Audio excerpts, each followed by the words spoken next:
Assalomu alaykum, hurmatli tinglovchilar. Bugun siz bilan biz nutqiy va lingvistik kompetensiyaning mohiyati, tarkibi va boshlang'ich ta'limdagi o'rni mavzusi yuzasidan gaplashamiz. Bugungi mavzuyimizni quyidagi rejalar asosida olib boramiz. Nutqiy va lingvistik kompetensiya tushunchasi. Nutqiy kompetensiyaning tarkibiy qismlari. Lingvistik kompetensiyaning grammatik, fonetik va leksik komponentlari. Boshlang'ich ta'limda nutqiy va lingvistik kompetensiyaning ahamiyati. Til inson tafakkuri, dunyoqarashi va ijtimoiy tajribasining ifodasi bo'lib, nutq esa tilning amaliy ko'rinishidir. Har bir shaxsning bilimini, madaniyatini va muloqot darajasini belgilovchi asosiy ko'rsatkichlardan biri bu nutqiy va lingvistik kompetensiyadir. Zamonaviy ta'lim jarayonida tilni o'rganish maqsadi faqat grammatik qoidalarni yod olish emas, balki til birliklarini muloqotda maqsadga muvofiq qo'llay olishni o'rgatishdan iborat. Shu bois kompetensiya tushunchasi til ta'limi nazariyasida markaziy o'ringa chiqdi. Kompetensiya bu shaxsning o'z bilim, ko'nikma va malakalarini muayyan vaziyatda to'g'ri va samarali qo'llay olish qobiliyatidir. Til o'qitish metodikasida kompetensiya ikki asosiy yo'nalishda ko'riladi: lingvistik va nutqiy. Lingvistik kompetensiya til kompetensiyasi, til tizimini bilish va u bilan ongli ishlay olish qobiliyati. Nutqiy kompetensiya, ya'ni kommunikativ kompetensiya, til birliklarini muloqotda og'zaki va yozma nutqda maqsadga muvofiq qo'llay olish qobiliyatidir. Bu ikki kompetensiya bir-biri bilan uzviy bog'langan. Tilni bilmasdan nutq hosil qilib bo'lmaydi. Nutqni mashq qilmasdan esa til bilimlarini faol ko'nikmaga aylanmaydi. Lingvistik kompetensiya tushunchasi. Lingvistik kompetensiya bu til tizimi elementlarini fonetika, leksika, morfologiya, sintaksis, so'z yasalishi, orfografiya, punktuatsiya va boshqalar tomonidan bilish hamda ularni amaliy qo'llay olish qobiliyatidir. Bu atama dastlab Noam Chomsky tomonidan ilmiy muomalaga kiritilgan. Unga ko'ra, lingvistik kompetensiya bu inson ongida mavjud til tizimi haqidagi ichki bilim bo'lib, shaxs shu bilimlar asosida cheksiz sonli grammatik jihatdan to'g'ri gaplarni tuza oladi. Lingvistik kompetensiyaning tarkibiy qismlari. Fonetika kompetensiyasi tovushlar tizimini, talaffuz qoidalarini bilish va to'g'ri talaffuz qilish. Leksik kompetensiya so'z boyligini egallash, so'z ma'nolari va ularning uslubiy xususiyatlarini bilish.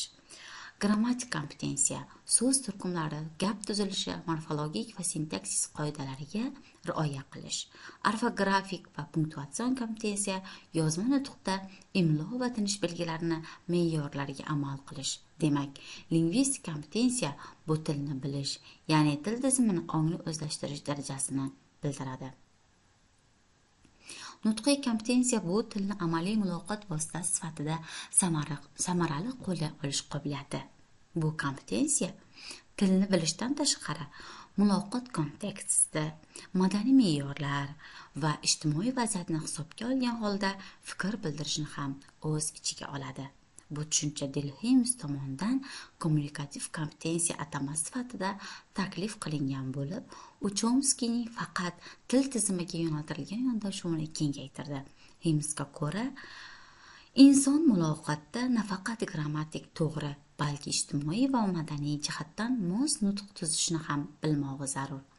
Nutqiy kompetensiyaning asosiy tarkibiy qismlari.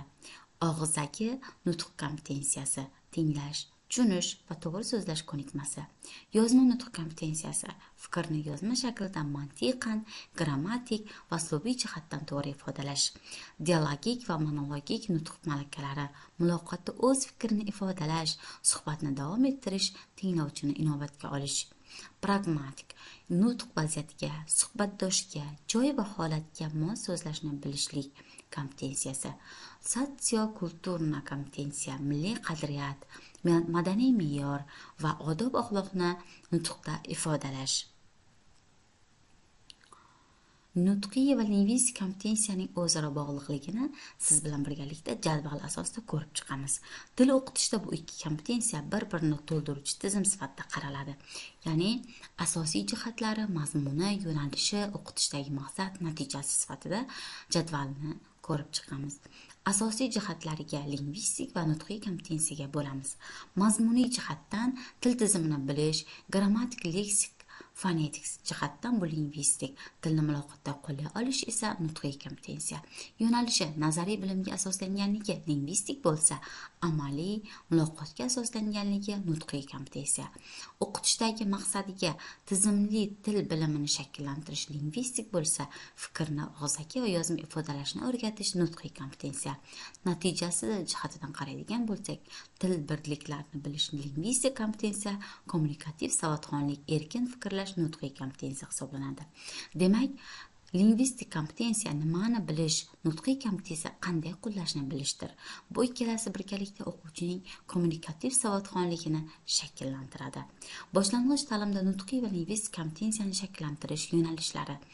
Boshlang'ich sinf o'quvchisida bu kompetensiyalarni rivojlantirish quyidagi yo'llar orqali amalga oshiriladi.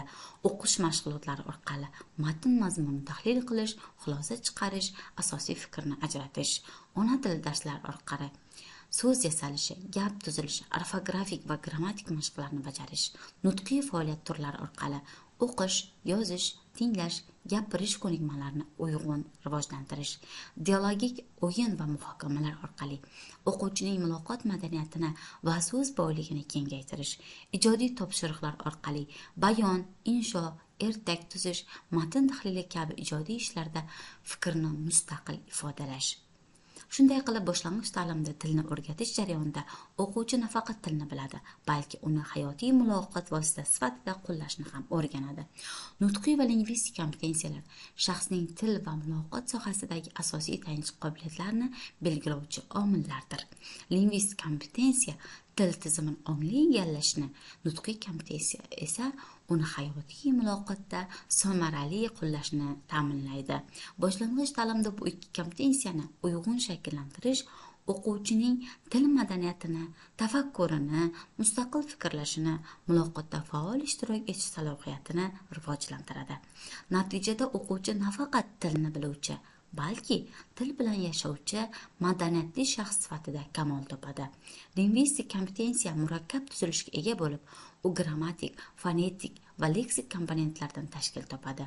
Ushbu komponentlarning har biri o'quvchi yoki so'zlovchining nutq madaniyatini, fikrni ifodalash aniqligini va tushunarliligini belgilovchi asosiy omillardir. Grammatik komponent. Grammatik kompetensiya bu tilning morfologik, sintaktik va morfosintaktik qonuniyatlarini bilish va amalda qo'llay olish qobiliyatidir. U nutqning struktura jihatdan to'g'ri bo'lishini ta'minlaydi. Grammatik komponentning asosiy jihatlari morfologik bilimlar, so'z turkumlarini, ularning shakl o'zgarishlarini, so'z yasovchi va shakl yasovchi qo'shimchalarni to'g'ri qo'llay olish. Masalan, o'quvchi borgan, boradi, borish kabi shakllar orasidagi farqni anglay olishi va ularni kontekstda mos ishlatishi kerak. Sintaktik bilimlar, so'z birikmasi va gap qurilishini, ularning mantiqiy bog'lanishini bilish. Masalan, bolalar bog'da o'ynayapti gapida ega, kesim va hol o'rinlari grammatik izchillikni ta'minlaydi. Morfosintaktik ko'nikma, so'zlarning o'zaro grammatik mosligini saqlash, gapdagi kelishik, qo'shimcha va birliklarni uyg'unlashtirish. Pedagogik jihatdan ahamiyati. Boshlang'ich ta'limda grammatik kompetensiyani rivojlantirish nafaqat grammatik qoidalarni o'rganish, balki ularni nutqiy faoliyatda to'g'ri qo'llash orqali amalga oshiriladi. Grammatika darslari o'quvchilarning tafakkurini, mantiqiy fikrlashini va ifodaviy nutqini rivojlantirish vositasi sifatida qaraladi. Fonetik komponent. Fonetik kompetensiya bu so'zning tovush tarkibini, urg'u, intonatsiya, bo'g'in tuzilishini to'g'ri talaffuz va idrok etish qobiliyatidir. Til o'rganishda fonetik bilimlar muloqot samaradorligini belgilovchi muhim omildir. Fonetik komponentning mazmuni, tovush tizimi, tilning fonematik tarkibini, ya'ni unli va undosh tovushlarning artikulyatsion va akustik xususiyatlarini bilish, urg'u va intonatsiya, nutqdagi ma'no ohangini, so'z urg'usini va gap melodiyasini to'g'ri qo'llay olish. Masalan, sen borasan va sen borasan gaplari fonetik ohang orqali farqlanadi. Talaffuz madaniyati, normativ talaffuz, orfoepiya qoidalariga amal qilish, dialektal xatolardan qochish.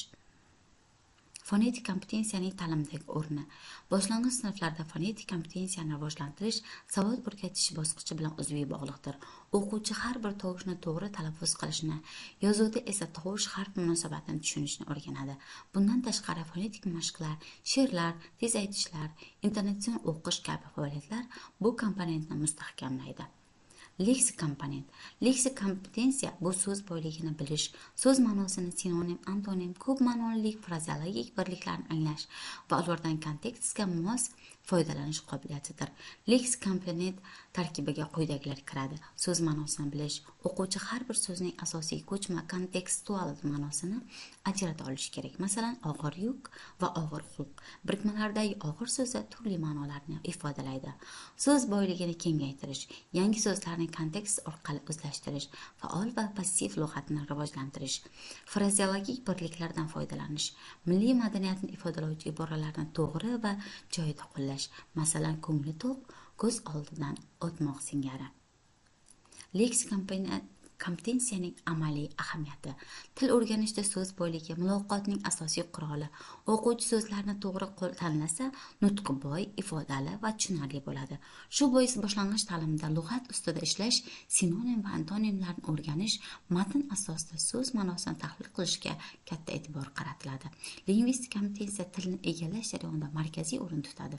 Uning grammatik, fonetik va leksik komponentlari o'zaro uzviy bog'liq holda o'quvchining kommunikativ savodxonligini shakllantiradi. Grammatik komponent fikrning grammatik jihatdan to'g'riligini, fonetik komponent uning talaffuzdagi aniqligini, leksik komponent esa ifoda boyligi va mantiqiy aniqligini ta'minlaydi.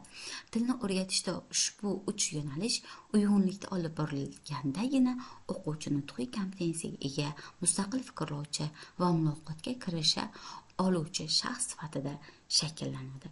O'quvchi tilni bilishdan tashqari uni amaliy muloqot vositasi sifatida ishlatishni o'rganadi. Masalan, hikoya tuzish, suhbat o'tkazish, matnni qayta hikoya qilish, o'qilgan asar yuzasidan fikr bildirish mashqlari nutqiy kompetensiyani rivojlantiruvchi asosiy metodlardir. Lingvistik kompetensiya o'quvchining til sezgisini shakllantiradi. Til sezgisi bu so'zning tovush, shakl va ma'no asosidagi bog'liqlikni tabiiy idrok etish qobiliyatidir. Shu orqali o'quvchi tildagi grammatik va leksik me'yorlarni intuitiv ravishda to'g'ri qo'llashga o'rganadi. Boshlang'ich ta'limda nutqiy va lingvistik kompetensiyani shakllantirish ta'lim jarayonining eng muhim vazifalaridan biridir. Bu ikki kompetensiya bir-birini to'ldirib, o'quvchining kommunikativ savodxonligini, ijodiy fikrlash qobiliyatini va madaniyatini, muloqot yurita olish salohiyatini rivojlantiradi. Tilni o'qitish endilikda qoidalarni yodlash emas, balki tildan faol foydalanishga yo'naltirilgan. Shu bois o'qituvchi darsda o'quvchining lingvistik bilimini amaliy nutqiy faoliyat bilan uyg'unlashtiruvchi sharoit yaratishi zarur hisoblanadi. Bugun siz bilan gaplashmoqchi bo'lgan mavzularimiz shu yo'nalishlardan iborat edi. Dinlaganingiz uchun